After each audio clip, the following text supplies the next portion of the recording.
The Sacramento Kings lose 130 to 129 at home to the Denver Nuggets in what was a roller coaster up and down game, which had the Kings losing by over 20 points in the beginning of the game. They came back in the third quarter to go up by 10 in the fourth quarter just to finally lose to a Western Conference rival, the Denver Nuggets. The Sacramento Kings are currently 13 and 14. Okay, currently the Kings are 13 and 14, which plants them firmly in 12th place. They'd have to be pretty bad to fall in the 13th place. They're literally one game behind 5th place. But the problem is, in their losing column, they have 4 more losses than the Nuggets, who are in 5th place, which makes the Kings 2.5 games behind the Nuggets for 5th. Which, if the Kings hauled ass and got another string of wins, they could actually catch the Nuggets in 5th place. Last night was kind of a heartbreaking win, with them losing by 1 point like that to the Nuggets, which is kind of who they're trying to catch at this point in 5th place, which is very attainable. They have gone on a 3-game win streak. In first place currently is the OKC Thunder, who are 20 and 5. The Memphis Grizzlies, have gone up the map, have gone up the rankings to 18 and 9. And the Houston Rockets are tied with the Mavericks at 17 and 9. Looks like the Rockets probably have the tiebreaker at this point. So it's still a very close race in the Western Conference. The only team that's really kind of poked out ahead is the Thunder. And the Grizzlies, who got Ja Morant back and were at the bottom of this Western Conference, is now a contender all the way up to 2nd place. So it's very interesting to see their growth compared to the Kings, who the Kings were better than the Grizzlies a couple years ago. I want to say thank you for joining me. Hopefully you're here for the whole video. Also, please like the content and subscribe if you're into talking Kings. You're into Kings news, hearing Kings analysis. Go ahead and subscribe, like this video, and share the content and comment. It'll help me kick the algorithm's ass. And I just want to say, welcome YouTube to all my friends and all my folks out there. It's your guy, Jay Woods, aka Shy the Man, and I'm back at you with another episode of The Kings Morning After, Midday Cup of Joe with Jay.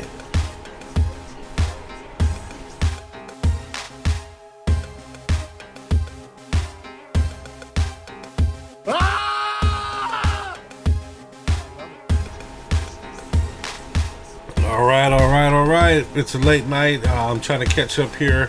The coffee, I have to admit, it's a refill. Like I said, it's late night, so had to reheat it. And it's okay. You know, it's gonna do the job though. It's gonna do the job. It's gonna keep me up so that I can do this analysis of this game for you guys. And today is 12/18/2024, and it is Wednesday. Hump Day Wednesday. Alright, stop what you're doing, cause I'm about to ruin the image and the style that you're used to. I look funny, but yo, I'm making money, see? So yo, world, I hope you're ready for me. Pronounce with the umpty. Yo, ladies, oh, how I like to funk thee. Hump Day Wednesday. And all the rappers in the top 10, please allow me to bump thee. Oh, my cup of Joe for today. Ooh. Honestly, that loss was a little hard. Even though they only lost by 1 to a decent team, it's not the biggest problem in the world. It's not the biggest deal in the world that they lost this game. They lost by 1. You know, it's not like they got blown out in the end. But a couple things were very concerning to me, and that is that they were down so much so early, and also at the end of the game they were able to come back, which was great, But they were up by 10 with a few minutes left in the fourth quarter and still lost the game, which says they weren't able to close out and they didn't play enough defense, or they weren't able to hold the team, the opposing team, back at home to secure a victory. So those are a few concerning things, in my opinion, that the Kings definitely need to look at and they need to work on. I had thought, a few games ago that they had kind of looked a lot better closing out games, but this one they took a couple steps back again. So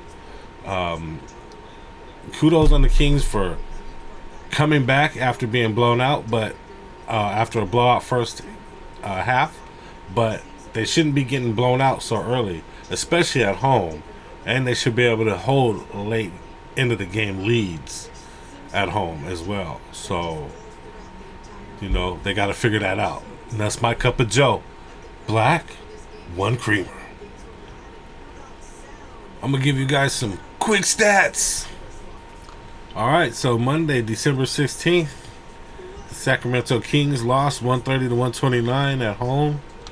As you can see here in the first quarter, after the first quarter, they're getting blown out by 20 points, which is not a great way to start a game. And in the second quarter, the Kings outscored the Nuggets by 13 points, which means they were able to come back and were only down by 7 by halftime. And then in the third quarter, as you can see, they were able to come back fully. And then in the fourth quarter, they lost it. So the Kings had the game at hand, and unfortunately were not able to play enough defense at home to maintain the victory. And they had a bunch of guys in double figures. They didn't play a ton of guys. They only played 9-man roster. Their leading scorer was Aaron Gordon, who was going off, bullying anybody that was guarding him. We didn't have a power forward or center or anybody that can guard him. Jamal Murray actually was the leading scorer with 28. He had a great shooting game. Nikola Jokic had 20. He had a triple-double with 13 assists and 14 rebounds. He had a very nice game. And Russell Westbrook, who they got in the offseason, also had 18 points pitched in, 10 assists. I think Russell Westbrook actually fits on this team very well and is going to help this team a lot.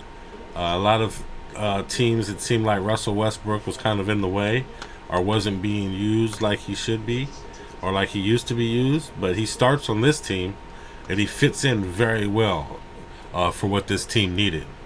And that was a very aggressive point guard, a veteran point guard, who can score in multiple ways besides just shooting.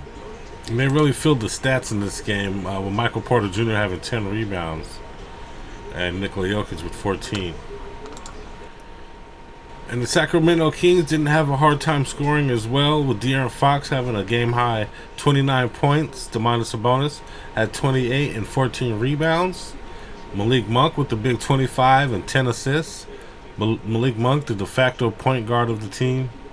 With DeMar DeRozan pitching in 17 and Dermott with 16 in Herter's absence.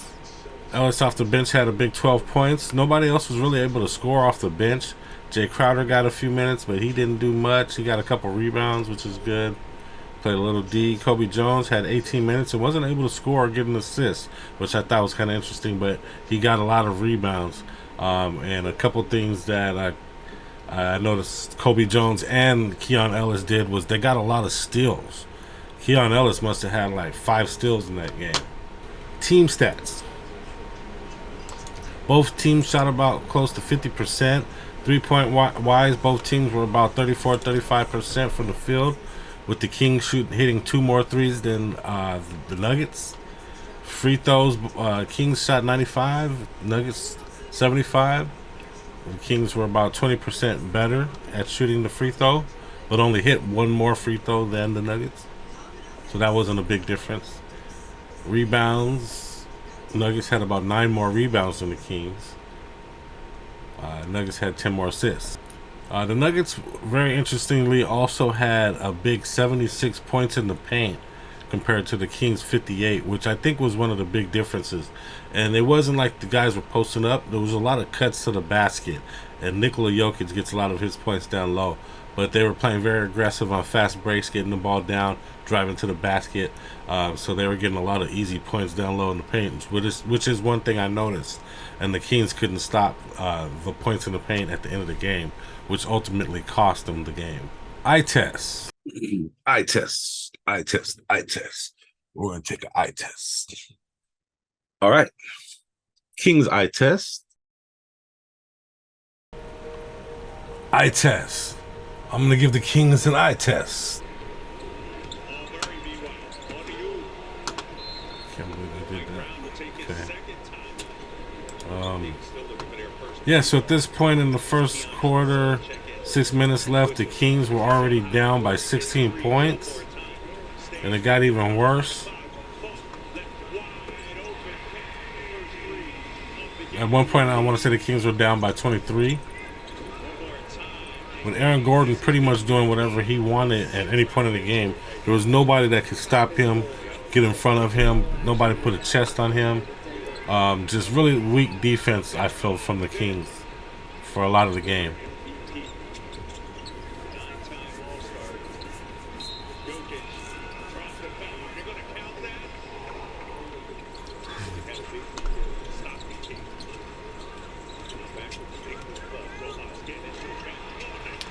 And the Kings put themselves at a really large deficit in the first quarter of the game, which is unfortunate because you have to overextend yourself and put out a lot of energy just to get back into the game after a deficit like that. So, you know, had they not got into such a big deficit in the beginning of the game, maybe they would have had enough energy to play the defense it takes to win at the end of the game when they were up by 10 points.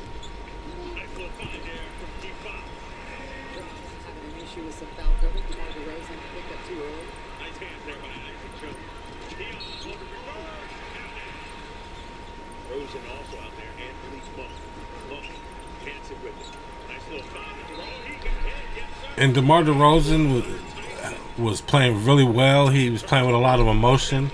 He was playing hard. He had his heart in the game. He had his heart in the right place. It was unfortunate that he lost the ball like that at the end of the game.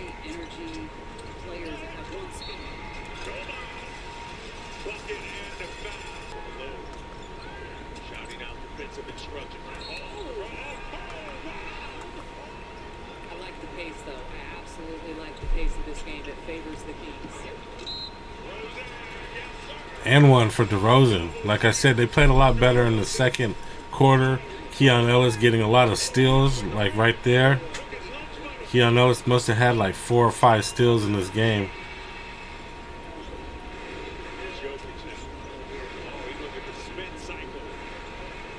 And on that play, I would rather De'Aaron kind of keep his chest on Jokic as much as he can and try to body him up and try to make the shot a little harder for him instead of going after a steal. McDermott came in and made some good shots, well-timed shots. I'm going to fast forward here to the fourth quarter. This was actually a very good game for most. Once the Kings came back, this was a very good game. And 3 minutes left in the game, the Kings are up by 5. But here they're up by 8, but then Murray shot a 3. They're up by 5. 3 minutes left to go.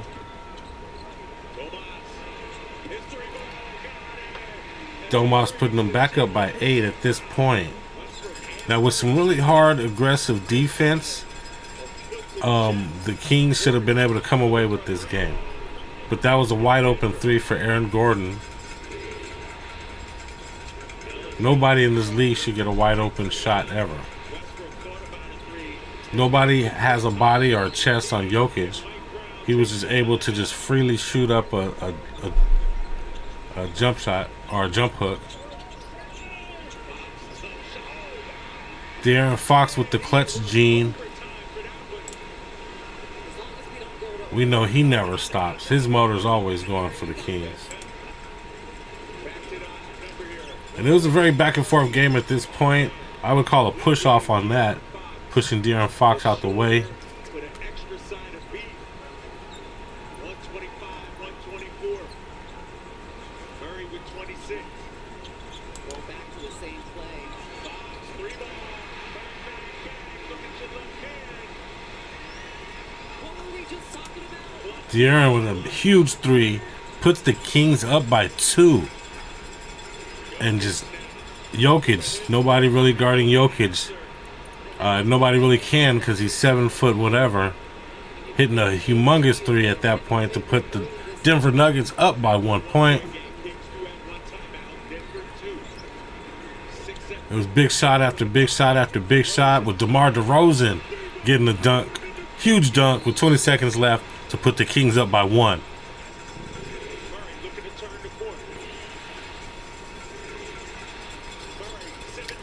Murray got that corner shot down.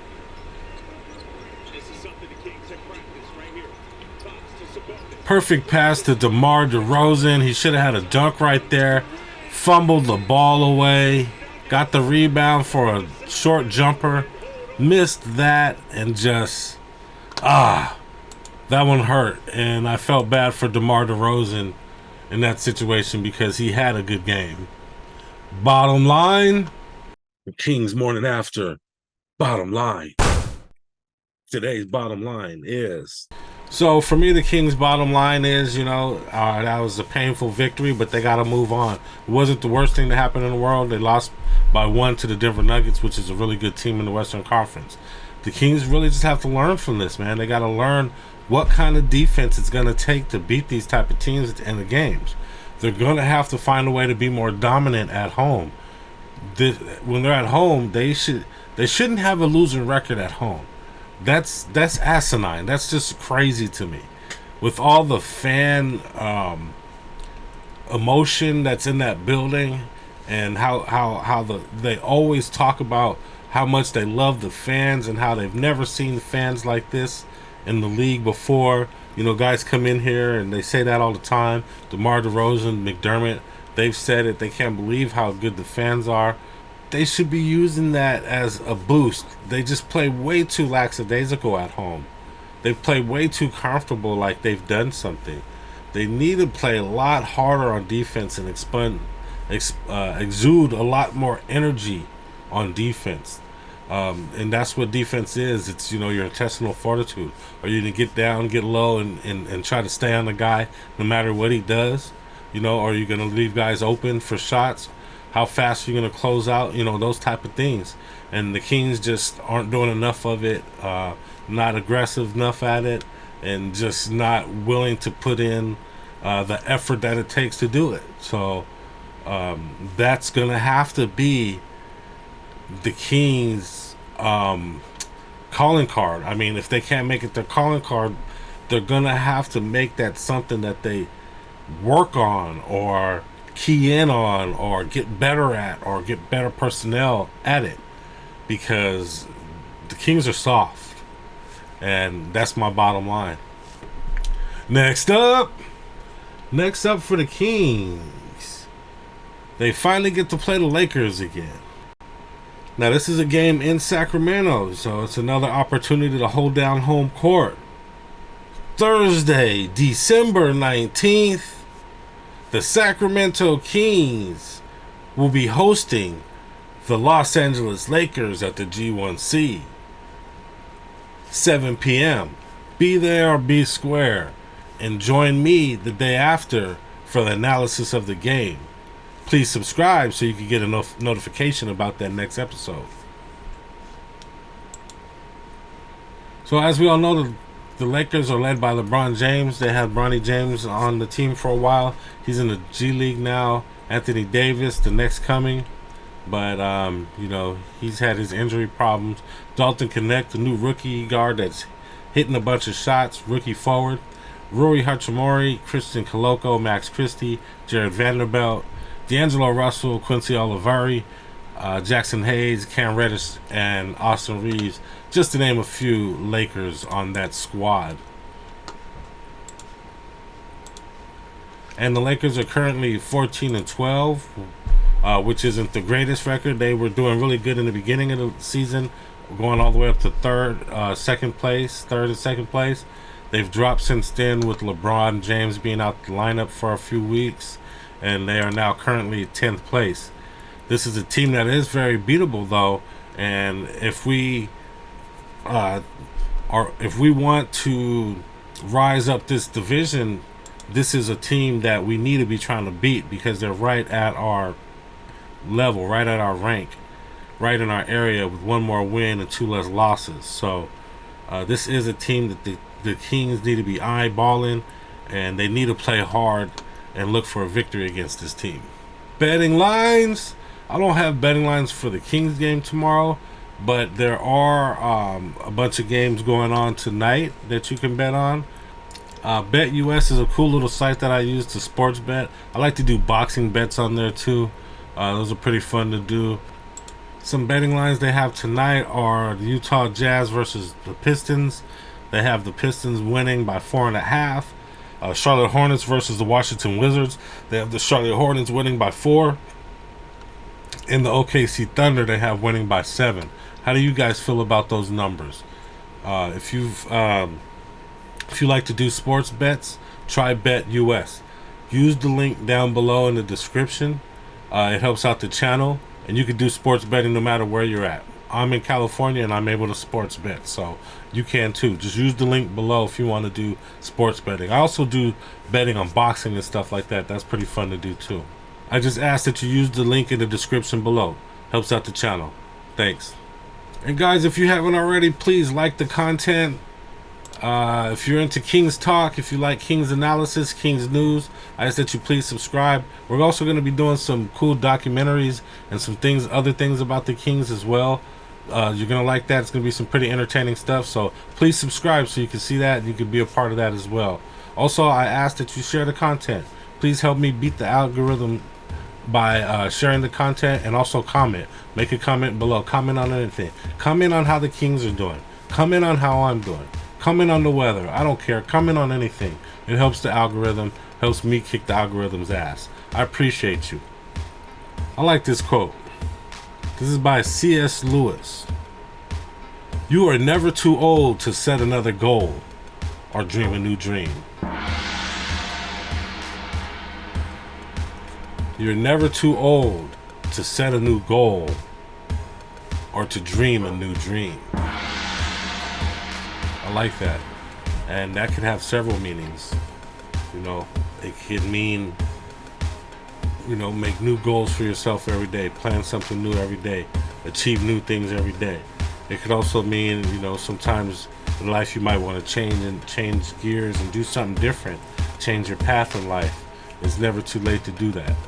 So however you interpret that, go with it and make sure you're setting goals for yourself, and you always dream, and you always have dreams, because what are you going to aspire to if you don't have your dreams? And that's pretty much all that I have for you guys today. I really appreciate you joining me. Thanks for watching the video this far. I appreciate it. And if you like this analysis, please like the video.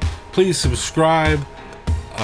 And make sure you hit that notification so you can join me after the next Kings game for another episode of the Kings Morning After. Midday Cup with Joe with Jay.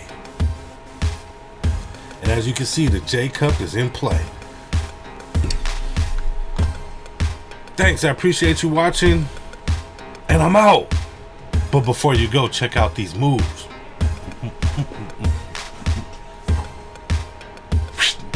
It's good.